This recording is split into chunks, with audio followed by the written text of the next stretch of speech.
Hello, my name is Morrissey. For this project, I was involved in devising and creating a production I named Dear Charlie. At the start of the process, each member of the module had to give an example of a true story that had made an impact in their life. Each person then had to choose somebody else's true story and allow the story to creatively help inspire the creation and devising of a production. I decided to choose a story based on adoption. I was then put into a small group, and this is what happened. I decided to give myself 3 aims for this production. 1. To educate people on a process that is often overlooked and underestimated. 2. To reflect on different theatre practitioners and productions for inspiration and influence. And 3, to use different theatre styles such as choreography, acting, voiceovers and tableau acting to make the production creative. I knew I wanted the production to challenge me creatively and give me a better understanding of how the process of devising a production works. Term 1, I focused on brainstorming ideas and creating material. Term 2, focused on recording and rehearsing. And term 3, I focused on the production performance. My audience was a full theatre of the general public. As it was a self-devised production, no rights were needed to be bought. However, I believed as the production was a true story, it was best to keep this production in-house, meaning it would only be university students watching. I wanted to draw upon many of different practitioners and styles for the production to keep the production creative.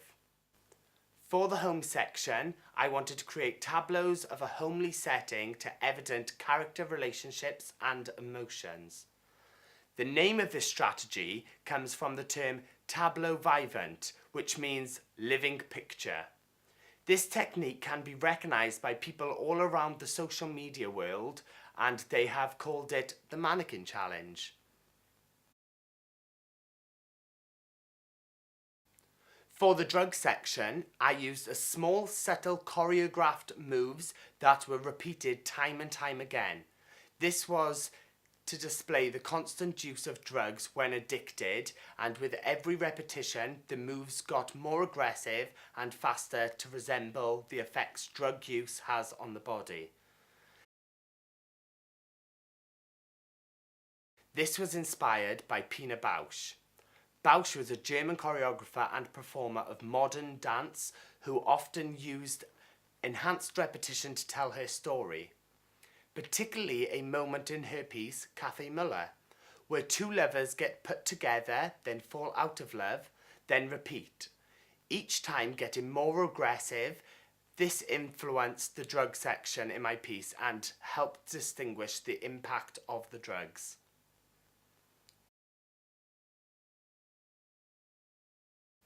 Another influence that I used throughout the production was the Caucasian Chalk Circle by Bertolt Brecht. The play begins with a prologue that deals with a dispute over a child. 2 groups of peasants want to claim a child that has been abandoned during the World War II when the Germans invaded. This was evident in Dear Charlie, as I wanted to not only display the adoption, but the fight for a child too, and how the smallest of things can stop someone caring and loving for a child in need. The structure of the production begins with an empty stage where the set gets built in the opening scene. The reason this was effective is because the set is based in a home and the story displays the strengths of family values. So by building the set at the beginning of the production, it resembles the construction of a loving family household.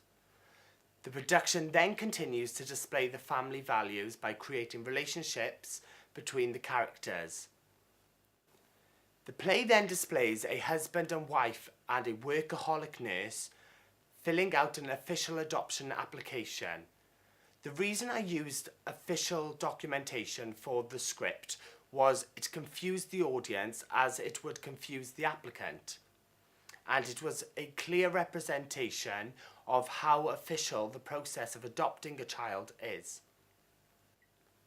The play then moved on to the biological mother knowingly doing drugs while pregnant. I decided to have a voiceover of the official pregnancy advisories while the mother was taking drugs, as the contradiction between actions and text was effective. Congratulations, your pregnancy test is positive.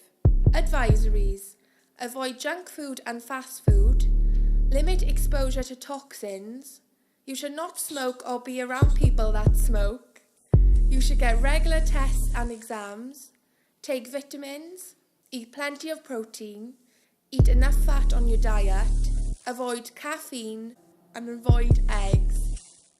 The production continues with an adoption interrogation resembling the official process. This displays how even the smallest of issues the applicant may have will stop their application approval. In the production, there is a desk and a chair with a coat and a writing material set on the one side. Throughout the play, each cast member puts the coat on and silently begins writing a letter. It is only evident at the end of the production what the letters are. They are letters to the child from families and friends explaining their support for him. I felt this final piece of information was vital as it showed the adopted family's support throughout the child's whole life. The process of creating the production was longer than I had hoped, but our production kept taking a different turn the more in-depth our research and story got. We began by creating monologues telling the story from a different person's perspective. For example, the biological mother, the adopted family, and the child. But we soon discovered that we wanted to educate our audience on the process of the official channels. We then decided to use official text and application forms as scripts. This was a creative way of expressing the story. As rehearsals progressed, we discovered the highlight of family values in our production, so we decided to make more of this.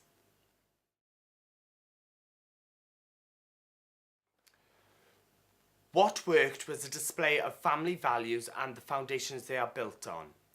I feel the production was creative with unique methods and techniques. I also feel the repetition in the choreography was a great way to display the drug section. The official documentation as scripts was an unusual but effective way to tell the story, and I also created a small program for the audience members to have while they entered. As the production was about feeding the audience with lots of information, I found it was effective to give them information about the cast too. Despite the positive aspects, I felt most of my group did not fully commit to the project. So therefore some things would be more time consuming than was necessary. There was also a section of a naturalistic scene between the mother and father, which the style contradicted the rest of the production. The organisation of a tech rehearsal could have been better managed, as better lighting could have made the production much more effective. In future, I would get a stage manager to manage all props. I would replace the naturalistic scene with an official document scene, possibly a counselling letter to reassure a newly adoptive parents. I would rethink the performance space as it was in a theatre. I think a small studio theatre would be more effective, especially as it is a personal story. I would also look at changing some costumes to make the production more professional. To conclude, I am very happy with the final product of my production. I believe I hit all three of my aims. I challenged myself creatively, which I said I wanted to, and I put on a production appropriate for my audience. The creating and devising process has taught me a lot that will benefit me during and after the remaining time of my university degree. Thank you for watching.